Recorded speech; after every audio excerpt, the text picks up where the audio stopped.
The boundaries that you set define your personal identity and how you present yourself to others. They are the limits of acceptable behaviour from those around you, either directed towards you or in your presence. From a young age, we are taught to be selfless, modest, kind to all, always say yes. So it's only natural that sometimes we feel we're being selfish by setting boundaries. But creating healthy boundaries doesn't inhibit relationships, it empowers them. Healthy boundaries are key to fostering our self-worth because we avoid losing ourselves in those around us, be that friend groups, families, partners. We all have the right to say no without guilt, to be treated with respect, to prioritize our own needs, to accept our mistakes, and to not meet others' expectations of us. Hi, I'm Tash from The Loving Lifestyle, a channel dedicated to helping you live your best life. In this video, we're going to discuss the importance of setting healthy boundaries and how to set them. We need healthy boundaries in order to be free to pursue the things that we believe in and to not let anybody else hold us back or influence the life that we live. So today I'm going to show you how you can implement them in your own life. But before we start, don't forget to hit subscribe and the little bell below so you never miss my content. So what are boundaries? Well, a boundary is a bit like a property line or a county border. It's a clear line between where you end and someone else begins. Unlike a guard or a wall, it is possible to cross that boundary, and sometimes it's necessary in order to foster deeper, more meaningful relationships. But the boundary should always be respected and permission granted to cross it. Boundaries are not separators to block people out. They are the connecting line between two people. Boundaries can be emotional, time-based, physical, informational, and should be based on your rights, values, and intuition. The boundaries we already hold are usually shaped by our circumstances, our situation, our surroundings, such as culture or relationships, families, our personality type, our life experiences. But they can be adjusted or changed if we put in the work. It is the boundary holder's responsibility for when and what changes happen. You don't need to adjust your boundaries to fit around another person, but you should reflect on them often and ask yourself whether they were shaped by you or your environment and whether they are holding you back from a deeper emotional connection. What I mean by this is that boundaries can be learned from the behavior that we observe. For example, if we have a single parent who has issues with boundaries in their romantic relationships, it is likely that we may suffer from those same boundary issues as well. Or if we have a family member who violates our physical boundaries by rummaging through our stuff, our diaries, our phones, then we may react more greatly when someone else crosses a physical boundary. Maybe a housemate borrows a mug or goes in and gets your phone charger without asking, or posts one of those funny Facebook statuses when you're logged into the computer. If we don't make our boundaries clear, or if maybe our boundaries don't actually reflect our own values, maybe they reflect someone else's in our lives that we've ended up kind of absorbing into our own, then people aren't going to be able to respect those boundaries because they're not really going to know what they are or how you actually feel. So, how do I set boundaries? To start with, you need to recognize your values. And the easiest way to do this is to sit down and write a list of the values or qualities that you look for in a friend or a partner. Maybe you look for somebody who's honest, or someone who's emotionally available, or somebody who is really kind or buys a lot of presents. But there's something that you look for when you have a partner or a friendship.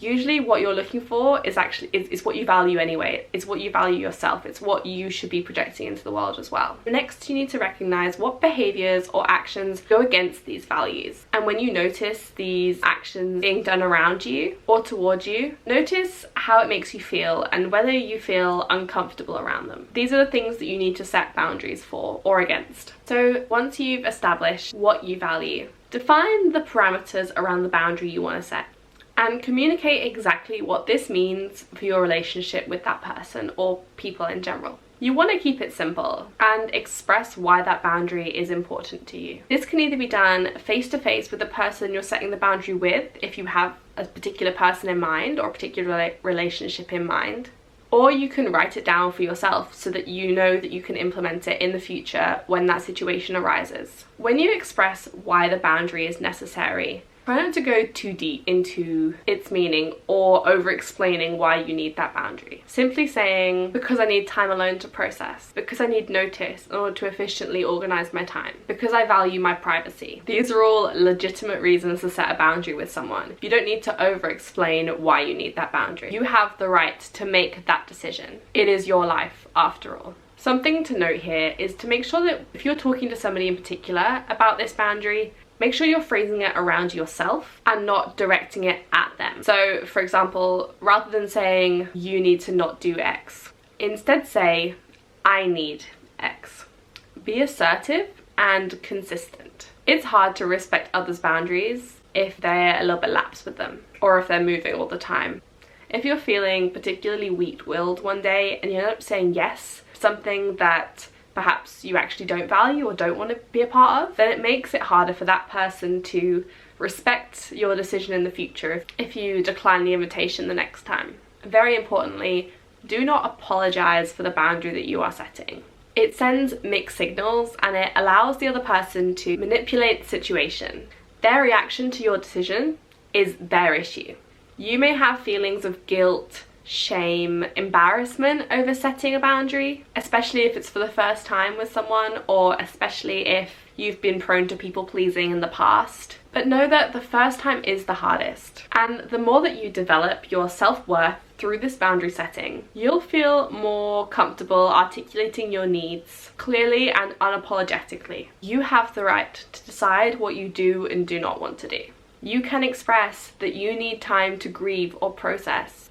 You can say no to a coffee date when you are too busy or you need that time to prioritize your own work. You can be firm with colleagues if you prefer a handshake to a hug in greeting, or if you can't stand when someone else uses your mug. It is okay to value your personal space. It is okay to value your own belongings. You can ask your family members to not send you news articles or to update you on what's happening at the moment because you can't allow your world to solely revolve around this situation. Maybe you're someone who is prone to feeling very absorbed in the world news. It's okay to need to distance yourself from that. You can tell your partner that you need time and space alone regularly. You are in control. It's your life, it's your body, this is your home. You can set these boundaries. So why are boundaries so important? If you lack healthy boundaries, you may not have a strong idea of your personal identity, or your identity may be merged with someone else's, meaning that much of your time, energy, and decisions are spent prioritizing someone else's needs. By developing healthy boundaries, we can benefit from increased self-esteem, self-worth. We can protect our emotional energy, create space for more independent thinking, honest decision-making, and trusting, respectful relationships. By making clear your needs and limits, you actually avoid developing resentment toward those who may be inadvertently crossing that boundary for you. Furthermore, by setting healthy boundaries, we're actually avoiding letting toxic or exploitive people into our lives. I think that having a guard up has these negative connotations. However, sometimes having these emotional boundaries protects your self-esteem and stops other people's moods, opinions, feelings from influencing your own mental health and mindset. In fact, by setting these healthy boundaries, you can actually become closer to those who respect them because you have an honest and safe and mutual space to be together. What needs to be understood by both parties is that setting a boundary isn't a means to hide or withhold information from someone. It doesn't mean that they are lying or cheating or they don't like you. It doesn't mean that they are talking bad about you or gambling or doing anything else that you wouldn't want them to do. It's simply that the concept of having no physical or emotional privacy can actually increase feelings of irritation, resentment, and untrustworthiness. So by setting these physical or time-based boundaries such as passwords or individual drawers or cupboards or physical time alone, you actually reduce the chance of, manipulative or controlling behavior being used either by you or towards you. Of course, relationships involve a give and take,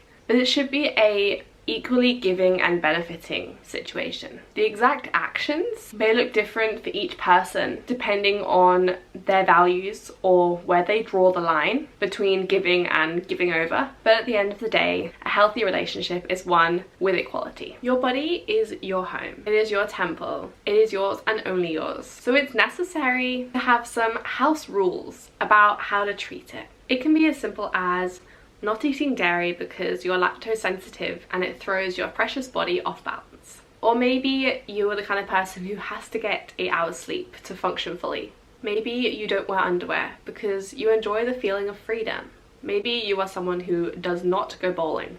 Maybe you never wear open-toed shoes or flat out refuse to get in a public swimming pool. Whatever these rules are, they are your boundaries. Embrace them, own them, and anyone who is close to you needs to respect them. In the same way that you'd hope they'd respect no eating on the sofa or no shoes upstairs in your house. You are the most valuable thing that you own. Treat yourself with respect and insist that others do the same. If you've watched my video on how to take control of your own life, then you'll know how I feel about authority. But I just want to express now that absolutely nobody, except for you, has control over your life. You are solely responsible for your actions, good and bad. And whilst there may be consequences of them, they are yours and yours alone. No one can tell you that you have to go to that party or everyone will think you're boring. No one can tell you that you can't wear pink because it's anti-feminist. No one can tell you that you have to have children, that you have to accept that job, that you have to take that medication, have to read that book. There is no universal definition of right and wrong. It is a subjective concept that is unique to each individual. You are you, your own person, with your own values, beliefs, boundaries, decisions. You do you. You set those boundaries. You tell that person no. And remember in your core that you are responsible for yourself. For better or for worse, you are your own boss, your own partner, your own best friend, your own law enforcer. When you live in alignment with your values, you'll realize that you are setting boundaries all the time without actually realizing it. And likely, if your values are pure, you won't be crossing anybody else's boundaries either. Speaking of which, how to respect other people's boundaries? Well, boundaries are a two-way street. Just like you like to have your boundaries respected and honoured, so do others. And perhaps there are some people in your life who don't feel as open about where they feel their boundaries are being ignored. So if an opportunity arises in a family, a workplace, a friendship, try to ask people what their boundaries are or what they wish people around them did less of, so that you know that your behavior is respecting those boundaries, and actually that means that they're more likely to respect yours. If somebody in your life isn't as open about their boundaries, or maybe they just kind of shake it off to seem selfless or whatever, look for clues that they may be uncomfortable, such as lack of eye contact, maybe they step back from you or cross their arms. That probably means that whatever you've just said or did, or somebody else in the room has said or did, probably crossed a boundary for them. Also, there is absolutely nothing wrong with asking people, can I give you a hug? Would you like me to proofread that letter? Do you feel comfortable with me dropping by this weekend? In fact, these kinds of questions can be a huge relief for some people who feel they can't usually say no. Because with these kinds of questions, no is a perfectly acceptable response. And if that is how they respond, also feel free to ask them how you could support them in another way. So depending on the kind of boundary that you're trying to set, I've got a few ideas of how you could action them in your life. Number one, first one, pretty simple one, set your phone to silent mode and delete your email apps over the weekend. This will give yourself some space from work or whatever other things that might be popping up on your phone and just taking up your relaxation time. Two, if you feel you could use some space in your relationship, schedule some non-negotiable alone time. For example, every Wednesday night. Have a healthy conversation with your partner and express that you need this alone time consistently and regularly in order to be your best self. Thirdly, if you struggle from a lack of privacy, set passwords on your phone or lock your drawer and don't allow anyone else to have that password or key. And if they start making a fuss, use a self-focused statement to express your boundary verbally. For example, I feel violated when you read my messages. What I need is a trusting atmosphere where we don't need to keep tabs on each other's communication. 4, if you struggle to say no to people, to events, to dates, to coffee, to nights out, start learning to feel okay with saying no. If you are someone who automatically says yes so as not to let the other person down, start by saying, maybe I'll have to check my diary when I get home. Then go home and give yourself a pep talk. Tell yourself that you are in control here and that what anyone else thinks of you is none of your business. Any judgment for your declining their invitation is their burden to bear. Be true to yourself and what you value spending your time on. If you are a chronic people pleaser, maybe start by saying no to after work drinks one week. Or you could ask if you could choose the takeaway option that weekend at home. Little steps create big change. 5, do you have somebody in your life who loves to criticize your outfit, your driving, your cooking skills, your choice of partner? Sometimes when we are fed criticism, we start to believe that it's true, and we can even adjust our behavior and actions accordingly. So we also start saying things like, I'm an awful cook, or I've never been stylish, or feel the need to justify our choice of partner when it's brought up.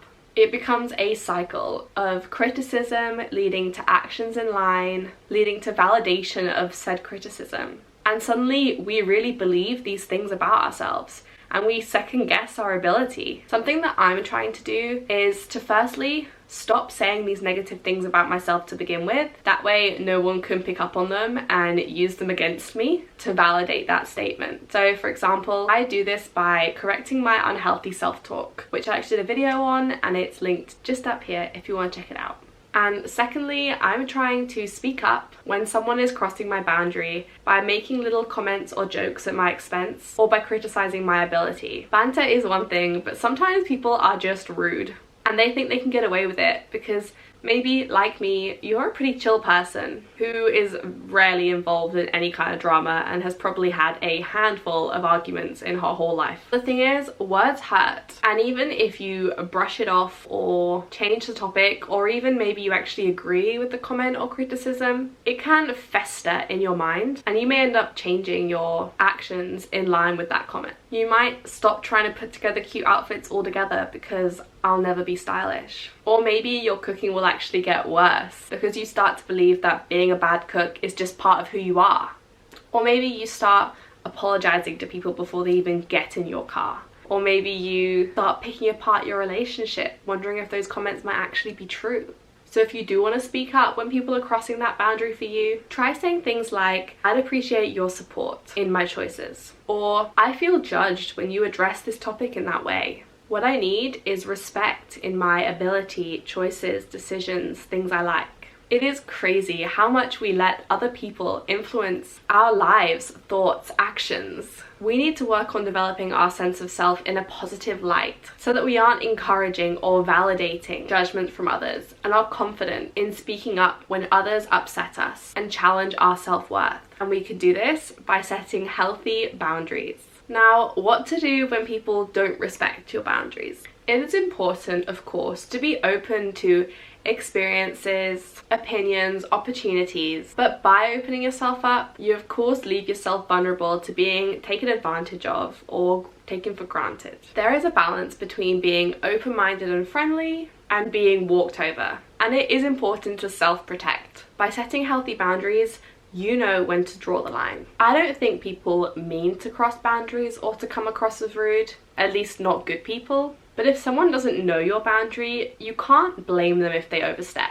No one can read your mind. And you can't hold grudges against people for being out of line if you've never actually made it clear where that line is. Unfortunately, a possible side effect of setting boundaries in your life is that some people may resent you for them or refuse to accept that you are changing. For example, a co-worker who used to rant to you about other colleagues may not respect your decision to no longer engage in gossip culture. But ultimately, those relationships worth having will accept you for who you are and support your decisions. And those who don't aren't worth having in your life. when you realize that the irritation, aggression, or God forbid, hatred other people may feel towards you or your lifestyle is their burden to bear. You start to dissociate yourself from others' opinions of you. Just like if you were to spend all day thinking about someone else's thoughts, decisions, or actions. It's draining, it's unhealthy, and it's a shame that they feel that way. And on a final note, if you do find yourself in a situation where your boundaries are not being respected despite your efforts to enforce them, or if someone is telling you that your boundaries are unreasonable, but your gut instinct is saying that your needs are not being met, you may want to consider whether emotional or physical abuse is occurring. In which case, I highly recommend that you contact a mental health professional, either online or through your local health service. These professionals are qualified to help you deal with any situation that you are in. They are often kind and gentle people who can offer you guidance and support tailored to your situation. Thank you so much for watching this video. I really hope that you found it helpful, and maybe it's given you some ideas on where you're lacking boundaries and how you could go about setting them. And if you want to let me know any of those down in the comments, I would love to hear about it. Now, if you've made it this far, don't forget to give me a like and subscribe. It's free for you to do and it makes my day. I'll see you next week or over on my Instagram at The Loving Lifestyle blog.